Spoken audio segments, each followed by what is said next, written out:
चलिए आज मैं आपको सुनाती हूँ एक बहुत ही रोचक कहानी। कहानी है गोस्वामी तुलसीदास जी की। तो गोस्वामी तुलसीदास जी हैं कौन?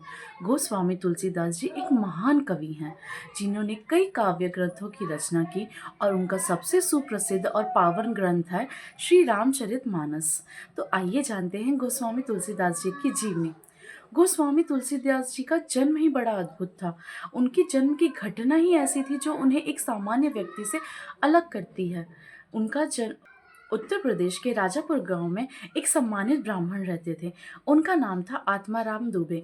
आत्माराम दुबे जी अपनी पत्नी हुलसी के साथ रहते थे। उन उनकी पत्नी हुलसी गर्भवती थी। 9 महीने बीत गए पर उन्हें कोई संतान की प्राप्ति नहीं हुई। 10 महीना बीत गया, 11 महीना बीत गया, 12 महीने बाद उन्हें एक पुत्र की प्राप्ति हुई। पर ये क्या, उस पुत्र ने जन्म लेते ही उसके मुंह में 32 दांत थे और उसका जो शरीर था वो एक सामान्य नवजात शिशु के अपेक्षा काफ़ी लंबा चौड़ा था।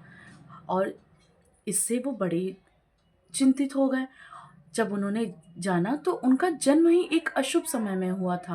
वो उसके बाद उनके जन्म के बाद बहुत सारी ऐसी अप्रिय घटनाएँ घटी, जिसने उनके पिता को चिंतित कर दिया।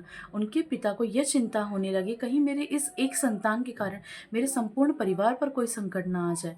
इसीलिए उन्होंने उस संतान को त्यागने का निर्णय लिया। पर इस बात से उनकी माता बहुत व्यथित हुई। उनकी माता को यह चिंता थी कि कहीं उनके पुत्र के साथ कुछ अप्रिय घटना न घट जाए। इसीलिए उन्होंने अपने पुत्र को एक उनकी सबसे प्रिय दासी को दे दिया और उनको उस दासी के साथ उन्हें कहीं दूर भेज दिया। उस दासी ने उस पुत्र को अपने पुत्र के समान पाला। लेकिन जब वह पुत्र 5.5 साल का हुआ तो उस दासी का भी निधन हो गया। उसके बाद गोस्वामी तुलसीदास जी का बाल्यकाल बहुत ही दुख में बीता।